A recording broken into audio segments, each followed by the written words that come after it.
성공으로 가는 위대한 비밀의 규칙은 없다. 성실하고 약속을 잘 지키고 허세를 부리지 않고 친절을 베푸는 것과 같은 작은 비밀이 있을 뿐이다.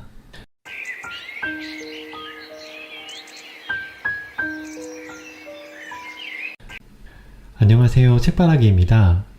오늘 소개할 책은 돈의 속성입니다. 지은이 소개는 저번 시간에 했기 때문에 바로 본론으로 들어가도록 하겠습니다. 돈마다 시간은 다르게 흐른다. 영화 인터스텔라에는 시간의 흐름이 동일하지 않음을 보여주는 장면이 나온다. 지구를 떠난 우주선이 웜홀을 통과해 머나먼 은하계에 도착했을 때 우주선 안에서 2년을 보냈을 뿐인데 지구에서는 23년이 흘렀음을 보여주는 장면이 나온다. 반대로 시간이 지구보다 훨씬 느리게 흐르는 장면도 있다. 블랙홀의 영향으로 중력장이 강해진 곳에서는 시간이 매우 더디게 흐른다는 논리다. 가령 사랑에 빠지거나 열정적으로 일할 때는 시간이 금방 흐르지만 좁은 비행기 좌석에 앉아 있을 때는 몇 시간도 하루처럼 천천히 간다. 월급을 받는 사람은 한 달이 더디 오지만 빚을 지면 돈 갚는 날이 순식간에 다가온다. 나이가 들수록 시간이 빨리 흐른다고 말한다. 60세인 장년에게 1년은 체감상 60분의 1이지만 6세인 아이에게 1년은 체감상 10년이다. 사람도 세상도 누구에게나 언제나 시간이 똑같이 흐르지 않는다. 돈도 마찬가지다. 돈 역시 특수 상대성 원리 영향을 그대로 받는다. 돈은 액수와 출처에 따라 각기 다른 시간으로 흐른다. 같은 금액의 돈이라도 그 출처에 따라 시간이 각기 다르게 흐른다. 또한 돈의 주인에 따라 시간이 다르게 흐르고 같은 주인이라도 다른 시간을 가진 돈이 있다. 시간이 많아 천천히 흐르는 돈은 같은 투자에 들어가도 다른 돈이 자리를 잡을 때까지 의젓하게 잘 기다린다. 그러나 시간이 없는 조급한 돈은 엉덩이가 들썩거려 다른 돈을 사귈 시간이 없다. 시간이 많아야 친구도 사귀고 연애도 하고 아이도 낳는다. 같은 시기에 주식에 투자된 돈이라도 어떤 돈은 내년 결혼 자금이고 어떤 돈은 다음 학기 학비로 나가야 한다. 제일 무서운 녀석은 융자 때 레버리지로 따라온 돈이다. 이 돈은 식인종처럼 원금을 잘라 먹으면서 뛰어다니다가 심지어 원금과 그 원금의 주인을 잡아먹으려 뛰쳐나오기도 한다. 반면에 어떤 돈은 딱히 갈 곳이 없어 이곳에서 10년, 20년 배당이나 받겠다고 아주 살림을 차려놓기도 한다. 사람들 눈에는 돈의 액수만 보이지만 실은 그 돈이 자라나고 만들어지고 주인을 찾아가는 과정에서 각기 다른 환경을 겪는다. 한 주인의 품 안에 들어가도 어떤 돈은 시간이 많고 어떤 돈은 시간이 없다. 다른 주인에게 들어간 돈은 그 주인에 따라 또 다른 시간을 가진다. 돈 주인이 이미 시간이 많은 돈을 가지고 있으면 새로 들어온 돈도 이제부터 시간이 많아진다. 돈이 많이 몰려간다고 새 주인이 그 돈에게 시간을 많이 주는 것은 아니다. 그 주인의 품성이 돈보다 더 좋아야 가능한 일이다. 좋은 주인을 만난 돈은 점점 더 여유 있고 풍요로워진다. 심사숙고해서 좋은 곳으로 보내주고 조급하게 열매를 맺거나 아이를 낳으라고 닥달하거나 보채지 않는다. 돈은 더욱더 안심하고 좋은 짝을 만나 많은 결실을 맺게 된다.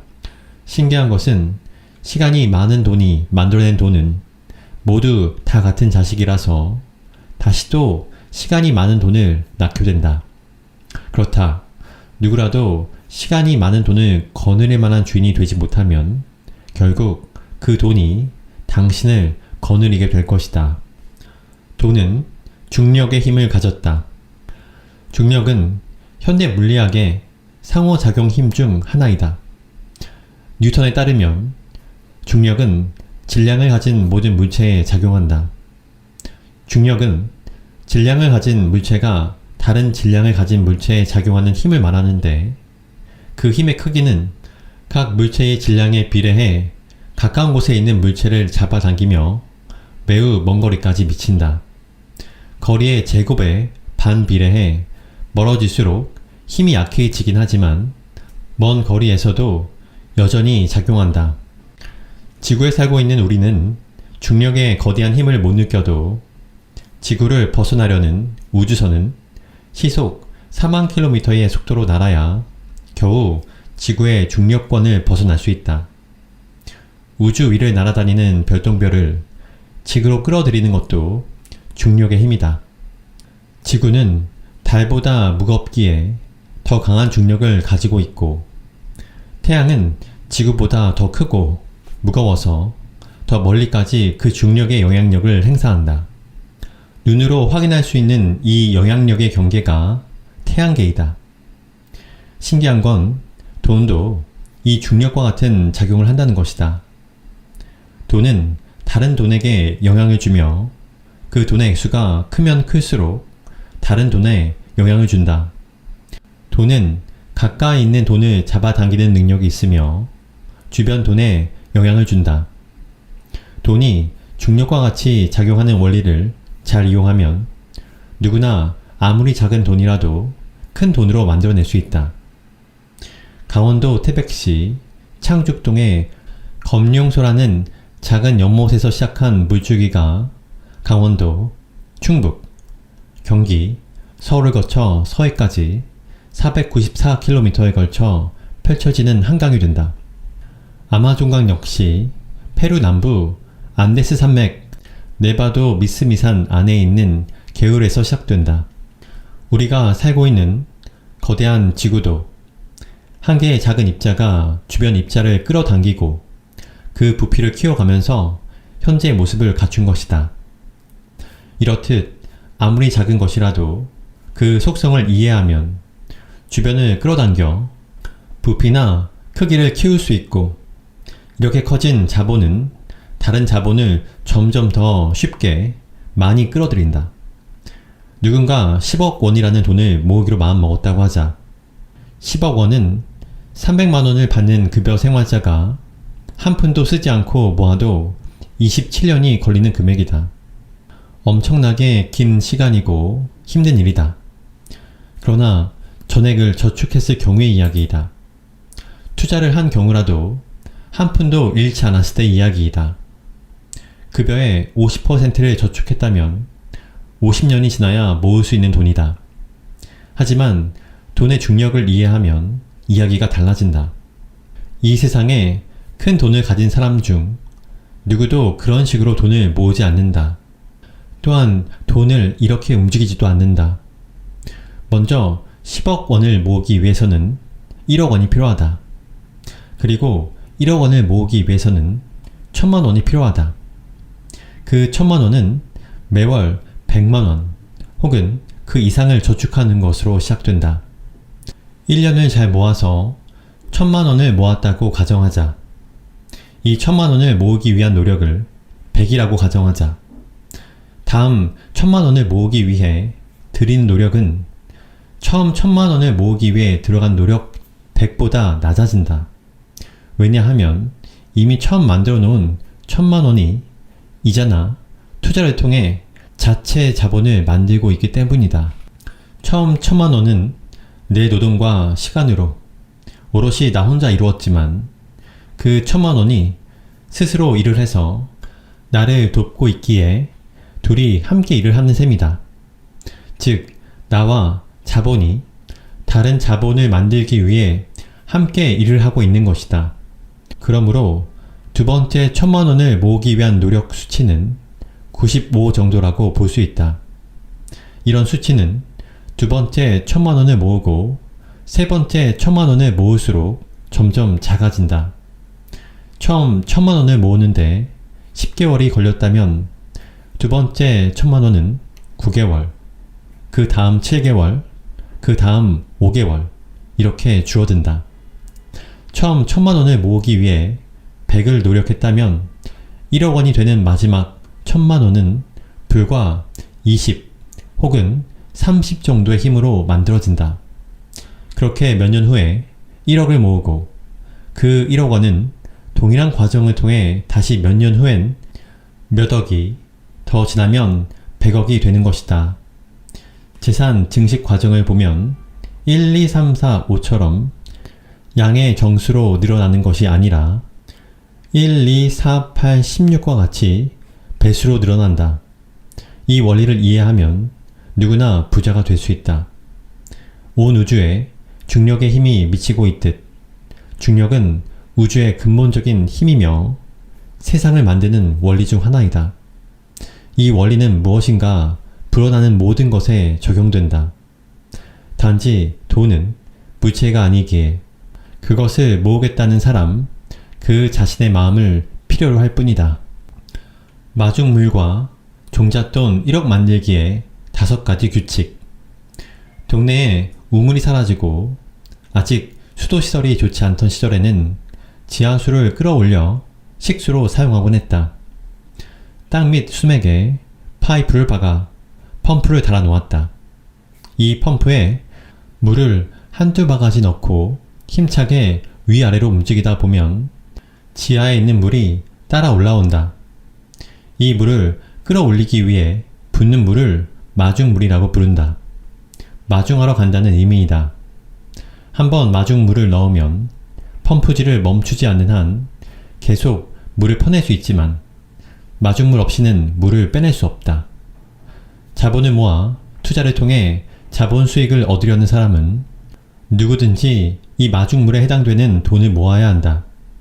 이 마중물이 종잣돈이다. 종잣돈이란 농사를 짓기 위해 씨앗을 살 돈을 말한다. 적정한 투자가 이루어지기 위해서는 약 1억 원의 돈이 필요하다. 1억 원 정도는 돼야 주식이나 부동산에서 의미 있는 투자를 할 수 있기 때문이다. 작은 돈으로는 투자에서 이익이 발생하거나 손해가 발생해도 별 보람이나 충격이 없어 관심을 가질 수 없기 때문이다. 이 돈은 10억 원, 100억 원, 1000억 원도 만들어낼 수 있어야 하는 시의 돈이다. 이제 청년들이 1억 원을 만들기 위한 현실적인 방법 5가지를 제시하고자 한다. 첫째, 1억 원을 모으겠다고 마음 먹는다. 둘째, 1억 원을 모으겠다고 책상 앞에 써 붙인다. 셋째, 신용카드를 잘라버린다. 넷째, 통장을 용도에 따라 몇 개로 나누어 만든다. 다섯째, 1000만 원을 먼저 만든다. 나는 무엇인가를 이루고 싶을 때 가장 먼저 정말 이것을 이루고 싶다는 마음이 들어야 한다고 주장한다. 조용히 책상 앞에 앉아 이렇게 혼자 말을 한다. 나는 우리 가족의 가난의 고리를 끊고 누구에게나 존경받는 부자가 되어 가족과 사랑하는 사람들을 지켜주며 살고 싶다. 이렇게 말을 하는 순간 말은 힘을 가지며 실제로 그렇게 되기 위한 행동으로 이끈다. 언어를 통제하면 생각이 닫히고 행동이 통제된다. 반대로 언어를 열면 생각이 열리고 행동이 실현된다. 정말 진지하게 이 말을 되뇌고 힘들 때마다 같은 말을 반복하기 바란다. 이것이 시작이다. 첫 번째 행동을 마쳤으면 나는 1억을 모으겠다라고 손으로 직접 적어서 책상 앞에 잘 보이는 곳에 붙여 놓는다. 눈에 자주 보이는 곳이면 되니 화장실, 변기 맞은편도 좋고 식탁 위도 좋다. 여기저기 붙이면 더 좋다. 욕망이 강렬하면 전화기 초기 화면에도 적어놓고 모니터 화면에도 올려놓는다. 누가 봐도 상관없다. 내 욕망을 이해하고 응원하는 사람이 많으면 더 쉽게 이루어진다. 조롱하는 사람들이 있어도 상관없다. 조롱을 미리 받아보는 연습도 필요하다. 부를 만들고 유지하는 과정에서 어차피 조롱은 수시로 받기 때문이다. 이런 조롱이나 비난은 부가 범접할 수 없을 경지에 올라서면 그때야 좀 줄어들 테니 무시하고 여기저기 붙여놓으라. 두 번째 제안이 끝났다. 사실은 이 두 가지 제안이 다음 세 번째 제안에 비해 쉬운 것 같아도 가장 어려운 일이다. 사람의 마음을 바꾸는 일이 행동을 하는 일보다 힘들기 때문이다. 부자가 되지 못하는 사람 중 대부분은 능력이나 기회 혹은 종잣돈이 없는 사람이 아니라 부자가 되겠다는 실제적 욕심이 없는 사람이다. 세 번째 제안을 이해하기 위해서는 도구가 필요하다. 가위를 가져와서 신용카드를 잘라버린다. 부자가 되기 위한 첫 번째 선결 조건은 복리를 내 편으로 만드는 일이다. 그런데 신용카드는 복리의 적이다. 복리가 내 목을 조르고 번번이 회방을 놓는다. 그러니 복리를 내 친구이자 나의 조력자로 만들기 위해 가장 먼저 카드를 잘라내라. 복리가 내 편이 되면 모든 돈이 따라올 준비가 된 것이다. 이제 현금만 가지고 다니거나 체크카드로 써야 한다. 동전이 달랑거리는 것도 불편하고 체크카드를 쓰려니 잔고가 없을 수 있다. 걱정 마라. 조금만 고생하면 복리가 와서 도와줄 것이니 참고 견뎌야 한다. 한두 달을 정말 거지처럼 살아도 약물 중독에서 벗어나듯 미래 소득이 아닌 현재 소득으로 사는 위치로 옮겨와야 한다. 네 번째는 통장을 여러 개 만드는 일이다.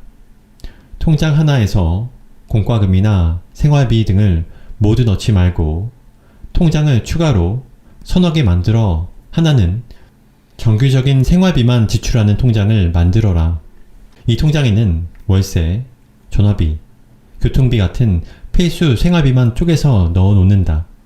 다른 통장에는 밥값, 커피값 등 여유 자금으로 책정한 돈을 넣어 놓는다. 이 돈은 월 초에 정해서 넣어 놓고 중간에 모두 소진한 경우에도 다른 통장에서 옮겨오거나 빌려오면 안 된다. 그리고 저축을 위한 통장도 따로 하나 만든다. 이렇게 개인 예산에 맞춰 각각 통장을 만든다. 만약 이것이 귀찮고 불편하면 돈을 현금으로 찾아 편지 봉투에 일일이 나눠 담는다. 어쩌면 이 일이 번거롭고 통장을 만들기 위해 돈이 더 들어갈 수 있다. 그래도 해야 한다. 해야 하는 이유는 명확하다. 국가나 기업을 운영하면 예산 편성을 한다. 한 해 수입과 지출을 예측하고 어느 부분에 얼마만큼의 예산을 책정할지 구분해서 나눠 놓는다. 균형 있는 예산을 이뤄놔야 통치와 경영이 가능하기 때문이다. 한 개인의 경제활동도 마찬가지이다. 기초생활비, 저축, 문화활동, 교육 등의 주요 항목에 맞춰 예산을 편성해야 한다. 되는 대로 쓰고 남는 대로 저축하면 기업도 국가도 몇 년 안에 망한다. 국가나 회사는 부서별로 예산 사용권이 따로 있어 서로 건드릴 수 없지만 개인은 사용 범위를 넘나드므로 이렇게라도 구분을 하는 것이다. 이렇게 억지로라도 해야 한다. 마지막으로 다섯 번째는 목표액 1억 원의 10분의 1을 먼저 만드는 일이다. 1억 원은 큰돈 같지만 1000만 원은 누구든 노력하면 만들 수 있다. 1년이 걸리든 2년이 걸리든 목표는 1억 원 모으기다. 첫 10분의 1을 억지로라도 모으다 보면 모으는 과정에서 재미도 붙고 요령도 생기고 추가 수입도 생기면서 흥미를 품게 된다. 두 번째 1000만 원은 첫 1000만 원보다 만들기 쉬워진다. 이렇게 모으는 과정을 경험해야 한다. 이것이 1억 원을 모으기 위한 시작이자 전부이다. 내가 이런 이야기를 강연하면 이런 질문을 하는 젊은이들이 꼭 있다. 너무 돈만 강조하시는 거 아닙니까? 삶에서 돈이 중요한 건 알겠지만 그렇게 돈을 모은다는 건 돈의 노예가 되는 것 아닌가요? 나는 돈의 중요성과 부자의 길을 이야기할 뿐인데 저축과 투자 혹은 절약에 대해 건드리면 불편해하는 사람들이 있다. 그러나 나는 이 질문을 하는 청년이 위선적이라 생각한다. 돈에 대해 이야기를 하는 것조차 경멸하면 부자가 될 첫 문을 닫는 것이고 돈을 그렇게 함부로 대하는 것 자체가 이미 돈의 노예가 된 상태이다. 돈 때문에 병원에 가지 못하고 돈 때문에 공부를 하지 못하고 돈 때문에 결혼을 미루고 돈 때문에 아이를 못 낳고 돈 때문에 부모를 돕지 못하고 돈 때문에 늙어서 일을 찾아야 하고 빛을 얻으러 다니는 것이야말로 돈의 노예 상태다. 그렇지 않은가? 한국의 노년 빈곤층 비율이 50%에 가깝다. 노년층 자살률은 세계 1위고 자살 이후의 3분의 1은 경제적 이유이다. 젊어서 돈을 함부로 대기 때문이다. 소비를 줄이고 저축하고 투자를 하란 말이 행복하게 살지 말고 구두쇠가 되란 말은 아니다. 오히려 반대다. 재산이 증식되고 사회 경제 구조를 이해하고 부자가 되는 길을 걷는 것은 대단한 행복이다. 젊어서 일찍 이 행복을 구하면 나중에 찾아오는 풍요로부터 다른 행복도 함께 따라온다. 이제 다들 가위를 들고 책상으로 가기 바란다.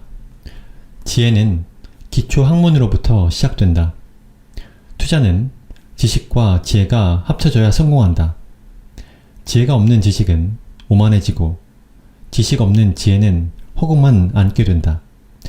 지식은 어떤 대상이나 상황에 대한 명확한 인식이나 이해를 말하고 지혜는 어떤 현상이나 사물에 대한 이치를 깨닫는 일이다.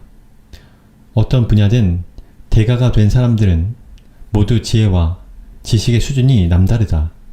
그가 음악가든 운동선수든 예술가든 그들의 생각을 들여다보면 모두 어떤 경지에 이른 자신만의 철학이 있다. 흥미로운 것은 어느 분야를 통해서도 최고 수준에 다다르게 되면 비슷한 철학적 관점을 지니게 된다는 것이다.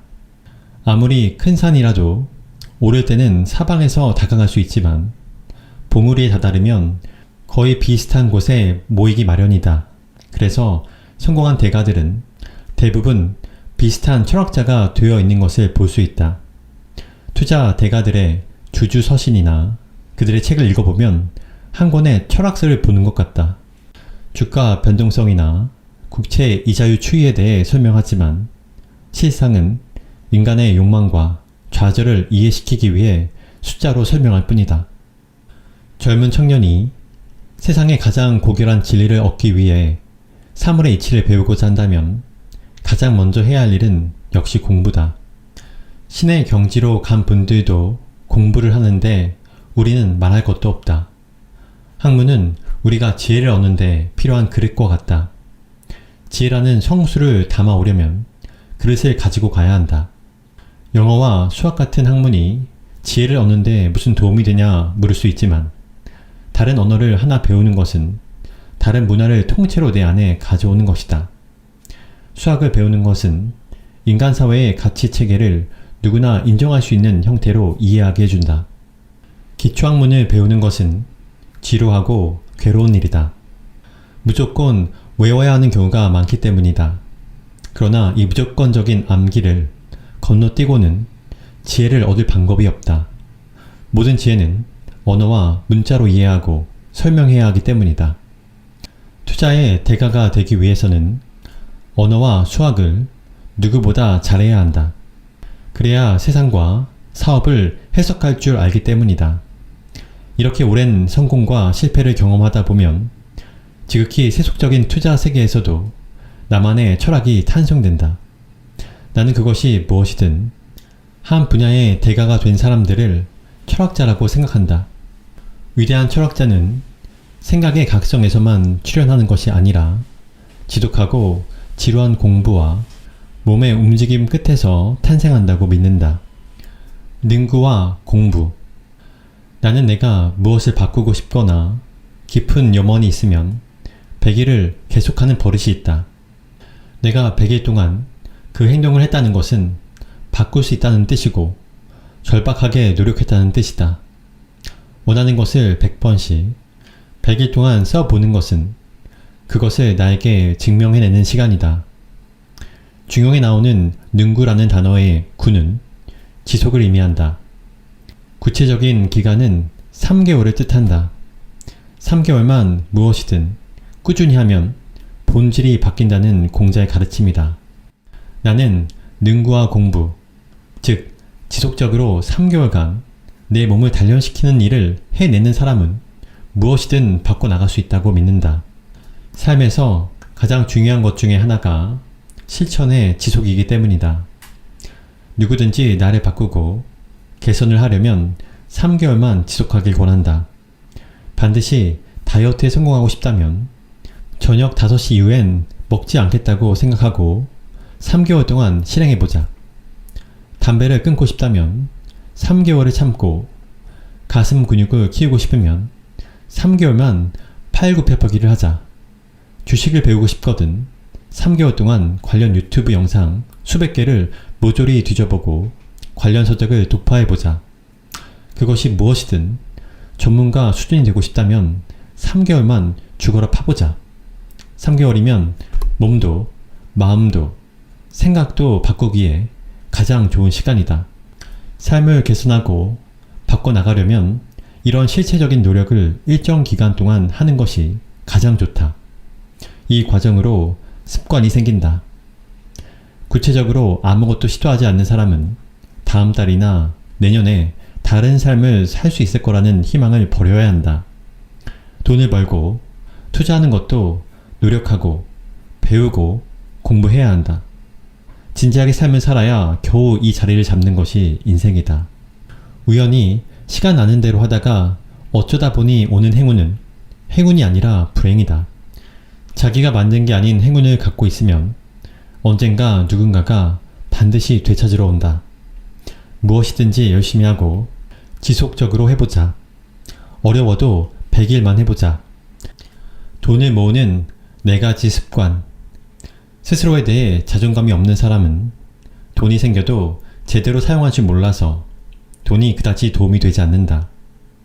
자존감이 없는 사람에게 주어지는 돈은 주로 쾌락에 사용된다. 아직 자신을 진정으로 사랑하고 존중하는 법을 배우지 못한 상태에서 돈이 주어지면 술, 담배, 유흥, 사치, 허영, 친구들에게 돈 쓰기, 해외여행, 명품 구매 등과 같은 형태로 자신의 가치를 올리려 한다. 돈이 자신감을 만들어주고 자신감이 잘 자라면 자존감을 만들어주지만 먼저 돈을 갖기 전에 갖춰야 할 일상의 습관과 자질 몇 가지가 있다. 특별히 젊은 청년들은 반드시 사회에 나가기 전에 이 4가지를 몸에 습득하길 바란다. 아직 습득하지 못한 기성인들에게는 경각심이 되기를 바라는 마음이다. 이것의 핵심은 부자가 되기 전에 부자의 태도와 습관을 미리 몸에 넣어놔서 언제든 부가 찾아와도 당당하게 받을 수 있게 함에 있다. 이 4가지 습관은 부에 어울리는 사람이 되어 부가 빠져나가지 않고 항상 머물게 하는 효과를 갖게 한다. 다음 습관과 태도를 익히지 못한 상태에서 돈을 벌면 오히려 돈이 사람을 해칠 수 있다. 첫째, 일어나자마자 기지개를 켜라. 누워있는 상태에서 팔을 머리 위로 뻗어 두 손을 모으고 몸을 C자로 만들면서 좌우로 허리를 쭉 편다. 다음엔 침대에 걸터 앉아 다리를 똑바로 펴고 깍지 낀 손을 위로 올리고 위아래로 허리를 편다. 기지개는 전신 스트레칭으로 근육의 이완과 수축을 돕는 행동이다. 기지개를 켜면 몸속 근육을 부드럽게 자극해 피로감을 빨리 해소할 수 있다. 기지개는 스트레칭의 한 방법으로 간단해도 전신 운동이다. 순간적으로 많은 공기를 폐에 확보하게 돼 많은 산소를 얻어낼 수 있다. 기지개는 아침에 온 세상과 나를 연결하는 행동이자 몸에 기를 넣는 행동이다. 동물들은 따로 운동하지 않아도 기지개를 켠다. 기지개는 모든 동물이 가진 몸의 자연스러운 행위다. 기지개를 하고 일어나는 습관을 가지면 하루를 감사함과 당당함으로 맞이하게 된다. 인생에 또 새로 주어진 하루에 몸과 마음으로 인사를 드리는 것이 기지개이다. 하루 시작부터 활력을 가진 사람이 되는 것이다. 둘째, 자고 일어난 이부자리를 잘 정리한다. 자신이 자고 일어난 자리를 정리하는 것은 삶에 대한 감사다. 음식과 잠자리는 삶의 질을 나타내는 가장 중요한 요소다. 편히 잠을 잘 수 있었음에 감사하며 잠자리에 대한 예의를 보여야 한다. 이불을 펼쳐내며 털고내고 구겨진 베개를 바로 하여 호텔 메이드가 정리해준 것처럼 정리를 해놓는다. 헝클어진 잠자리로 저녁에 다시 들어가는 것은 자신을 모욕하는 일이고 매일 같은 짓을 한다는 것은 자신의 인생 전체를 조롱하는 일이다. 하루를 마치고 저녁 잠자리에 들 때 자신이 잘 정리해놓은 침대로 들어가는 사람은 평범한 사람이 아니라 위대한 사람이다. 이런 사소함이 인간을 위대하게 만든다. 셋째, 아침 공복에 물 한 잔을 마셔라. 한 잔 이상 마실 수 있으면 더 좋다. 하지만 한 잔은 반드시 마셔라. 자는 동안 폐, 피부 호흡을 통해 배출된 수분을 보충하고 걸쭉해진 혈액을 묽게 만든다. 장 운동을 촉진해 배변을 돕는다. 위장은 물론 두뇌 활동을 원활히 하는 뇌의 교감신경을 자극해 잠에서 깨어나게 하고 하루를 상쾌하게 시작할 수 있도록 도와준다. 이에 대한 장점을 현대의학 용어로 수도 없이 나열할 수 있다. 이는 인간의 모든 문화, 모든 시대에 걸친 수천 년의 지혜이다. 넷째, 일정한 시간에 자고 일정한 시간에 일어나라. 만약 직업상 일정한 시간에 잠들 수 없는 상황이라면 일정한 시간에 일어나는 것은 양보하지 마라. 해가 뜨기 전에 일어나고 해를 맞이하며 위에 설명한 지침을 매일 실천하길 바란다. 일정함이란 매우 중요한 덕목이다. 이를 통해 자신에겐 믿음이, 남들에겐 신용이 발생한다. 이런 사람은 가장 가까운 가족으로부터 신임을 얻는다. 이렇게 아침에 4가지만 꾸준히 잘하면 저절로 어깨와 허리가 펴지면서 사람이 커 보인다. 말과 행동이 일정해지고 식생활이 번잡해지지 않는다. 나이가 어려도 의젓하고 믿을만하다. 심지어 후배라도 존중을 받고 아랫사람이라도 리더로 보인다. 이때가 되어 돈을 벌기 시작하면 돈이 사람을 더 돋보이게 만든다. 이 사소한 습관이 돈을 부르지는 않는다. 그러나 이 습관을 가진 사람에겐 한번 돈이 들어오면 절대 줄지 않는다. 돈은 새 신랑을 찾는 여자와 같다. 아침에 일어나 기지개를 켜고 이불을 정리하고 물 한 잔 마시는 일을 매일 아침마다 하는 남자를 보면 좋은 신랑감이라는 것을 안다. 사소한 행동 안에 그 사람의 인생 전체가 그대로 들어있기 때문이다.